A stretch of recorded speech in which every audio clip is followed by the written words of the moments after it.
Et eux, qui sont-ils? Les sages, qui nous prennent pour des fous. Nous les avons trop vus piller la maison sous prétexte de la rénover, abattre les murs sous couvert de l'aérer, ou pire, les partager entre eux à droite et à gauche, la dépecer. Oui, nous avons trop assisté à tout cela pour croire que ceux-là qui nous jugent fous soient doués de raison et fondés un tant soit peu à juger de notre propre déraison. Le mal, par eux, devait arriver, il est inscrit dans la loi du nombre, le suffrage universel. Il est allé au bout de sa fatalité prévisible.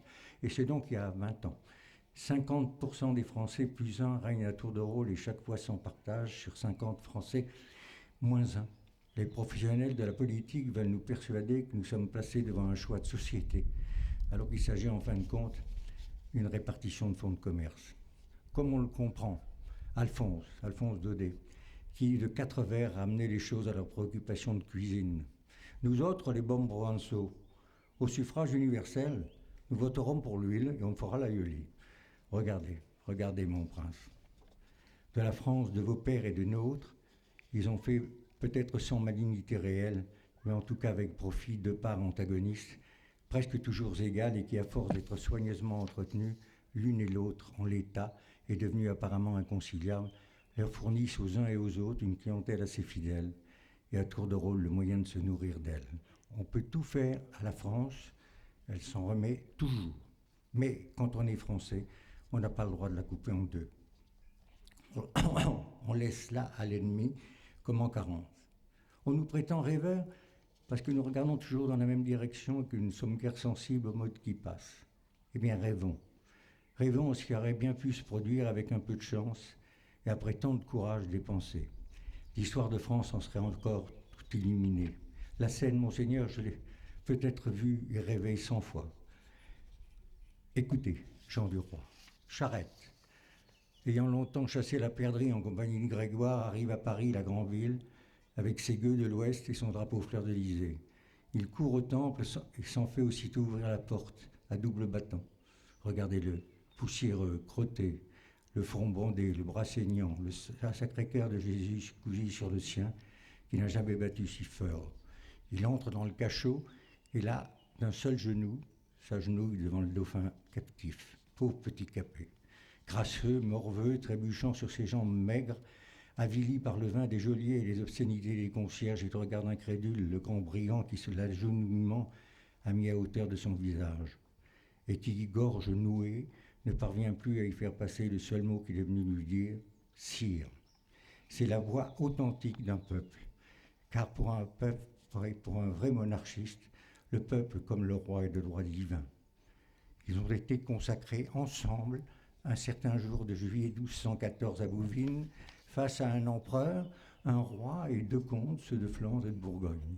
Voilà bientôt 800 ans qu'ils sont indissolubles, et c'est là que nos adversaires sont désarmés. Ils prétendent être de ceux qui ont donné des droits au peuple. Où savons-nous que le peuple les a de naissance comme le roi? Oui, quel monarque superbe aurait fait ce gamin qu'on avait tant tourmenté et humilié, et auquel d'un geste et d'un mot, un chouan vainqueur venait de redonner la chevalerie. L'enfant avait appris à picoler et à jouer au dé. L'homme entouré de belles amazones avait dansé des nuits entières dans l'herbe, pieds nus, au son des violons avant de donner l'assaut au bleu. Il se serait raconté des histoires de paillasses et de poux, de claustration et de bataille, le rat des villes et le rat des champs, et à eux deux, au lendemain de la Grande Révolution, ils auraient réconcilié la France et le royaume. Charette, peut-être pas Charles X, qui, naguère, avait obéi à la supplique du duc d'Écart et avait renoncé à poser le pied sur le vieil terrain insurgé. Monsieur ne va tout de même pas choisir. Eh bien, il faut choisir, monseigneur. C'est ce que je me suis autorisé à vous dire en Vendée. Vendée, signe de ralliement qui tout ensemble signifie P comme panache, R comme raison, I comme irrespect, N comme noblesse, C comme courage et E espérance. Le tout fait prince, c'est-à-dire prince. Comment faire, direz-vous, mon prince? C'est bien là que le bas blesse, et c'est là immanquablement que tout achoppe. Nombreux sont ceux qui ne sont plus sûrs de grand-chose. Nous avons perdu une monarchie de droit divin sans trouver une démocratie de droit populaire. Hier, on avait le représentant de Dieu pour arbitre. Aujourd'hui, le rôle revient au capitaine d'une équipe de football gagnante.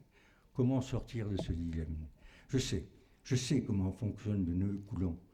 Le principe en est simple, on nous étrangle avec notre respect de la France. On nous cantonne dans notre réserve, on nous accorde les fêtes de charité et les bals champêtres. Grande tradition et petit goûter. Au-delà, nous sommes revenus, il faudra se dresser contre le régime en place. Et ce régime-là est le piège, est censé incarner la volonté du peuple. Donc on nous met au défi de nous en prendre au peuple de France. Et c'est vrai que cela ne nous ressemblerait absolument pas.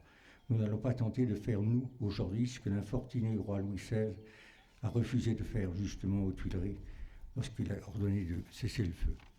Nous avons l'impression d'être bloqués à l'extérieur d'un cercle de craie au milieu duquel se perpétuent les mauvais coups.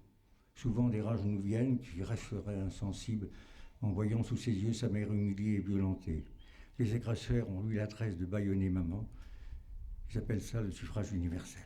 Mais un jour viendra où maman, bouche ouverte, appellera à l'aile. Et nous serons là. En attendant, et plus nombreux que nous l'on pense, et fidèles comme jamais, nous nous tournons vers vous, Monseigneur. Vous nous manquez. Rompez le silence. Nous entendrions-nous une fois l'an que nous aurions l'impression de vous entendre grandir. Maintenant, c'est arrivé. Saurions-nous seulement que nous avons quelques jours, quelque part, rendez-vous, sans qu'il y en ait avantage pour quiconque, sinon pour la France? Ah, vous n'imaginez pas, mon prince, combien il nous serait soudain plus férocement lumineux de vivre votre maudit temps présent. Au nom de la jeunesse du roi, qui ne se démentira jamais, et de la jeunesse royale des beaux qui nous écoutent et nous regardent, faites-nous le signe, Monseigneur, et vive le roi.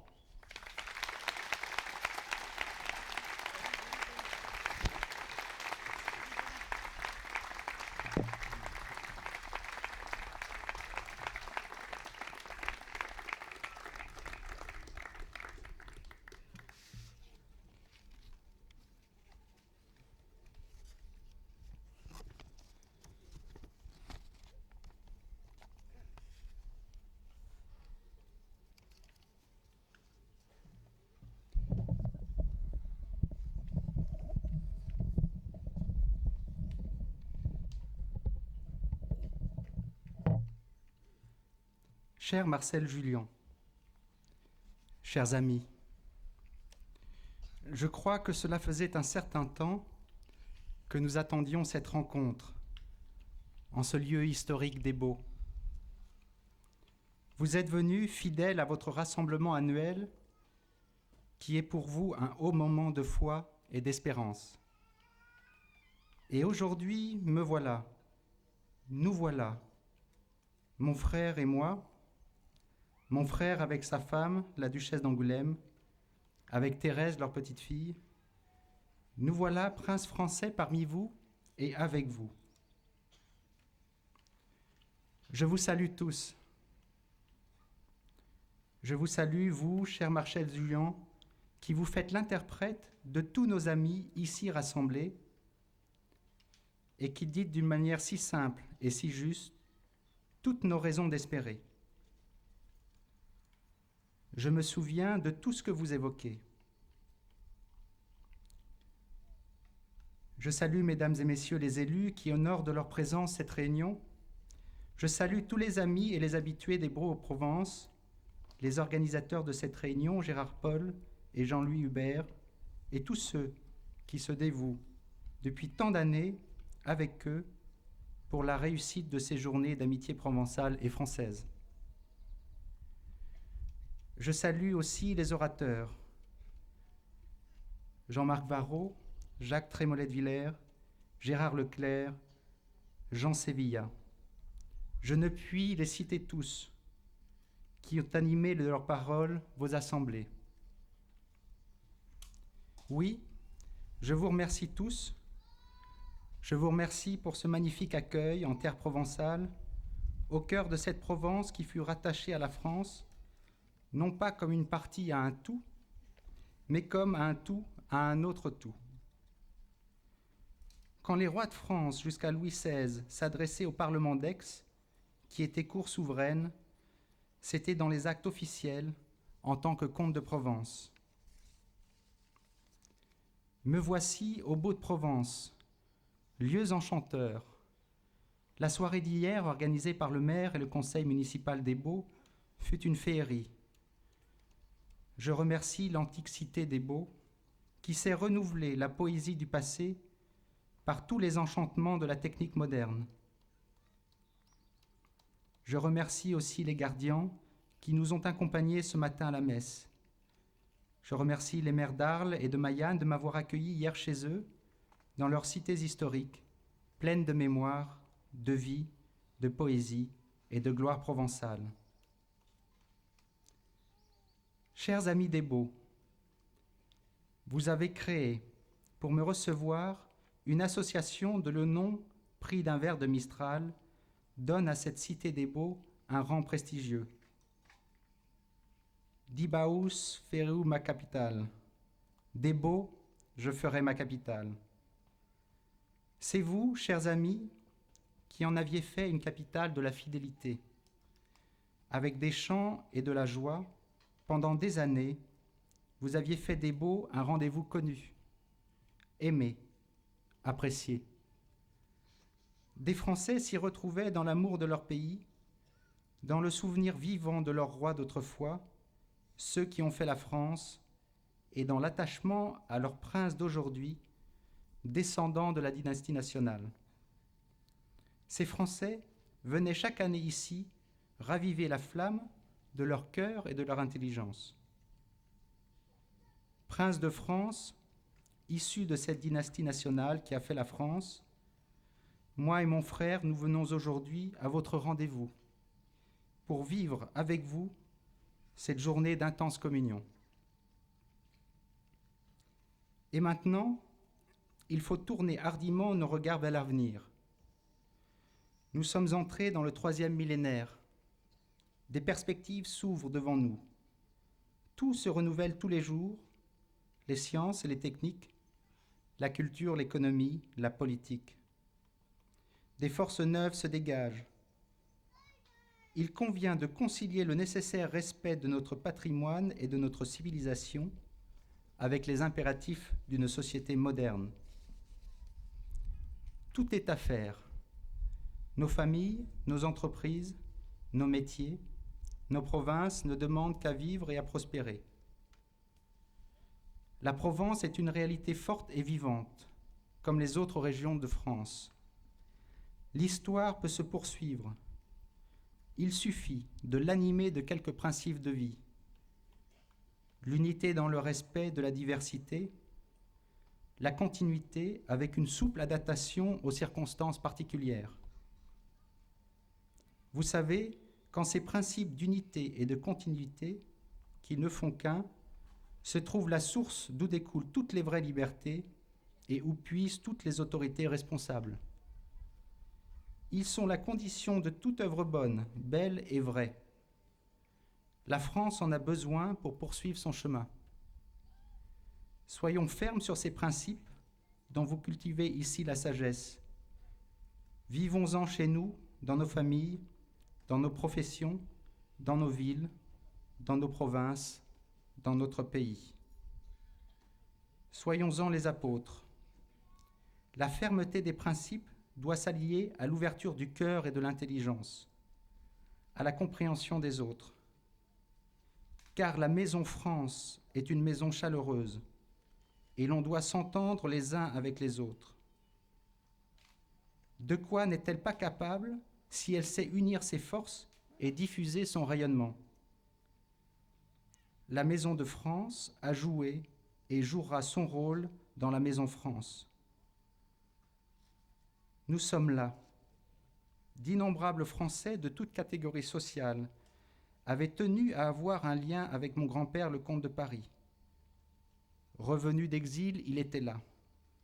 Aujourd'hui, mon père, le comte de Paris, est là, chef de la Maison de France, qui remplit sa mission capétienne.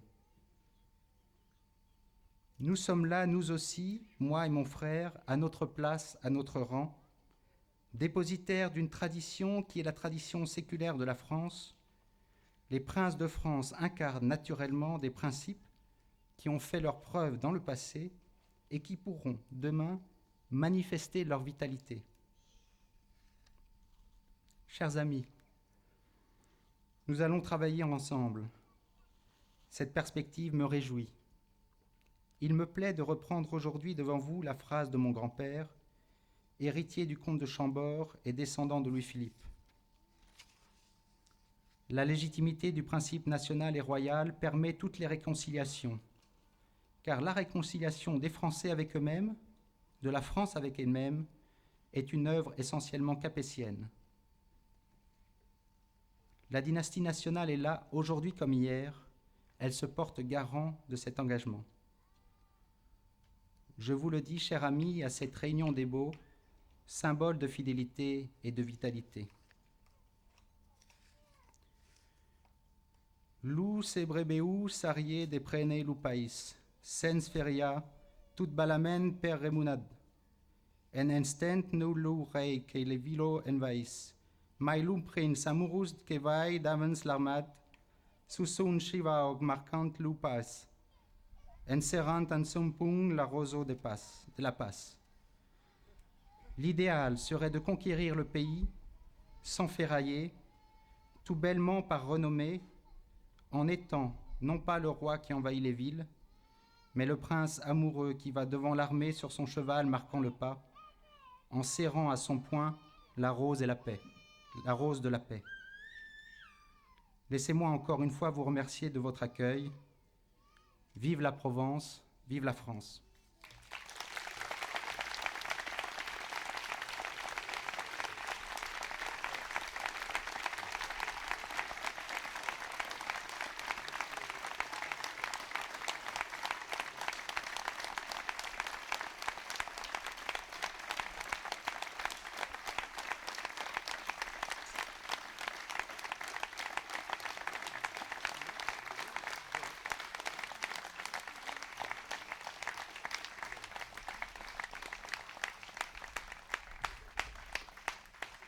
Merci, merci, merci. Vous êtes venu. Et je voulais dire cette phrase que, avant de mourir, mon grand-père m'a fait une confidence qui m'a émerveillé. Il m'a dit: à ta mort, il y aura plus de rois dans le monde et en Europe que par ta naissance. Je le crois.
René de Villers, avocat à la Cour de Paris, et de Jean-Marc Varro, avocat à la Cour de Paris et membre de l'Institut de France.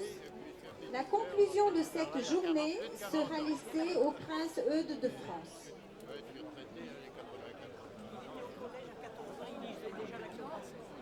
On est heureux de vous connaître, parce que vous ne connaissez que par les photos des journaux, ben voilà, nous avons vu. Profitez bien alors de ces journées. Je voulais savoir peut-être, monsieur Julien, dans quel poème de Mistral, la dernière fois que vous avez dit que la rose à la main, je ne sais pas si c'est Calendar. Je lui demande.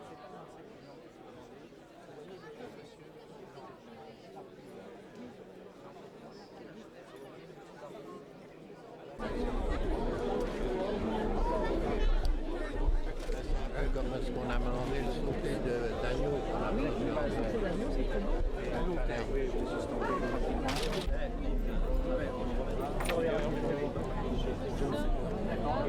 D'accord. Oui, peut-être. Ah, vous êtes en cuisine?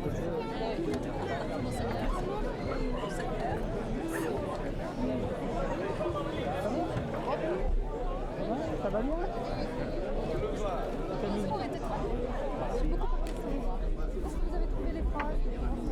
Alors j'étais à Mayenne hier et donc voilà j'ai eu quelques et en fait il y avait là un poète Felibridge qui m'a sorti et en fait ça tombait pile poil avec ce que je voulais dire donc voilà. Mais mon accent n'est pas très bon. Rappelle-toi. On fait ce qu'on peut. Voilà. Oui. C'est affreux parce qu'on parle pas du tout. Il faudrait que je vienne à Nîmes parce que je suis allé à Béziers, je vais à Arles. Vous êtes juste au milieu, donc. Et à Avignon, donc encerclé. Ah d'accord. De Calais, oui. De Calais, d'accord. Alors, justement, quand il y a eu la levée de la loi d'exil en mai 1950, donc mon grand-père est revenu par Calais. D'accord. Et je voudrais avoir un peu de documentation là-dessus pour faire un article pour le bulletin des avis du Vieux-Calais. Et à ce moment-là, on pourra par la suite imposer une plaque. Il faut passer par la fondation. Oui. La fondation Saint-Louis. En fait, il faut passer par Monsieur Sureau. Alors, je ne sais pas, vous avez une documentation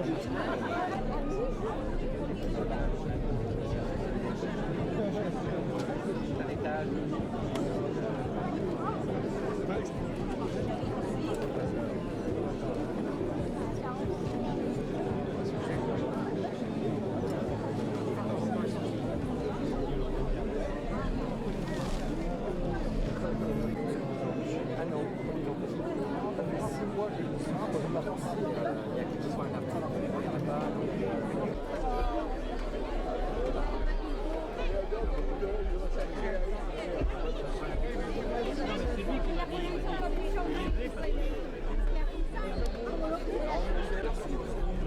Michel, qui est professeur de sociologie à Grenoble.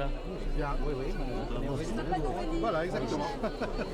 Voilà, oui, j'avais compris. J'avais fait le... Monsieur Henri Augier, qui est membre du Vaucluse. Je vais faire le tour un peu. Voilà. Eh oui, fidélité. Depuis Lyon. Vous avez parlé de Richelieu et de France Rivoli. Voilà. Je pense que vous êtes entièrement d'accord d'après votre discours. Monsieur Ferry de Lyon. Voilà, oui, nous nous étions vus à...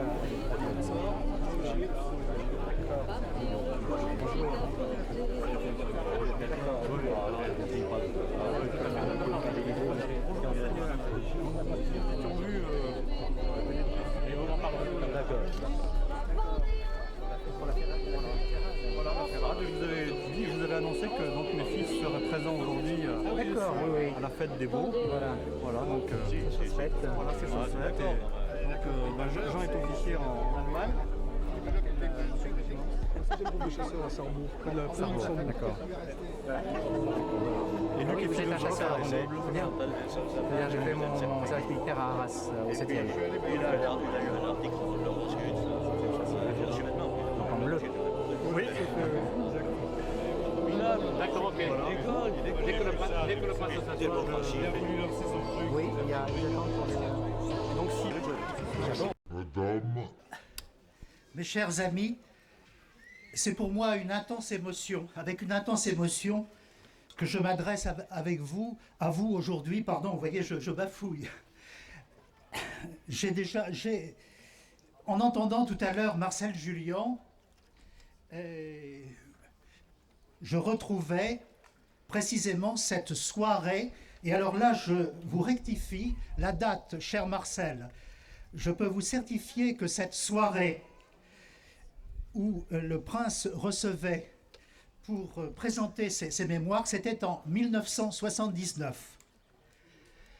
Et j'ai des souvenirs très précis là-dessus et je puis authentifier votre propre récit parce que j'ai le souvenir d'un Marcel Julien absolument enthousiaste, venant nous voir, passant de groupe en groupe, nous disant « Vous avez vu ce jeune prince extraordinaire ?» Avec un jeune prince comme ça, on est prêt pour repartir à la guerre. Vous disiez nous avec votre enthousiasme bien connu. J'ai quelques souvenirs de cette soirée. Vous m'aviez présenté, cher Marcel Julien, ce soir-là, Sylvia Montfort. Or, Sylvia Montfort, je l'avais vue quelques jours auparavant, dans des circonstances un peu tristes, puisqu'il s'agissait des obsèques de Maurice Clavel à Vézelay. Et je ne puis, comment dirais-je, m'empêcher d'associer souvenir à souvenir, parce que la première fois que je rencontrais Maurice Clavel chez lui à Paris, près de la place d'Enfer-Rochereau, avec mon ami Arnaud Fabre de Rieux-Nègre, dès qu'il était revenu de la messe, puisqu'il allait à la messe tous les jours, là, chez les franciscains, il se présente à nous, il fonce sur sa bibliothèque, il nous ouvre un livre à la page de la dédicace.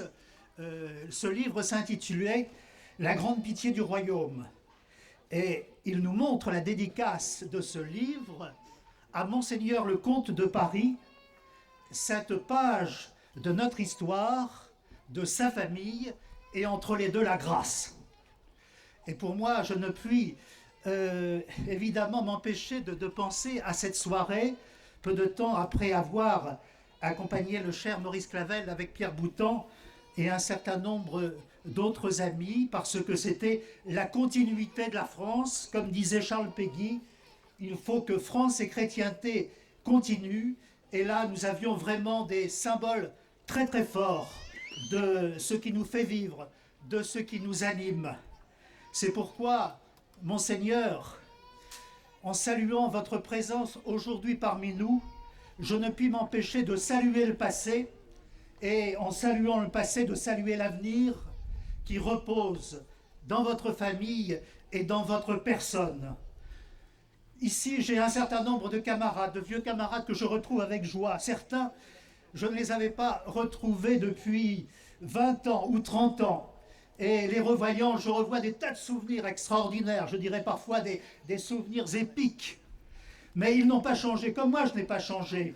Nous avons tous nos souvenirs, mais nous avons les mêmes convictions, nous avons le même espoir, et puis il y a les enfants qui nous suivent.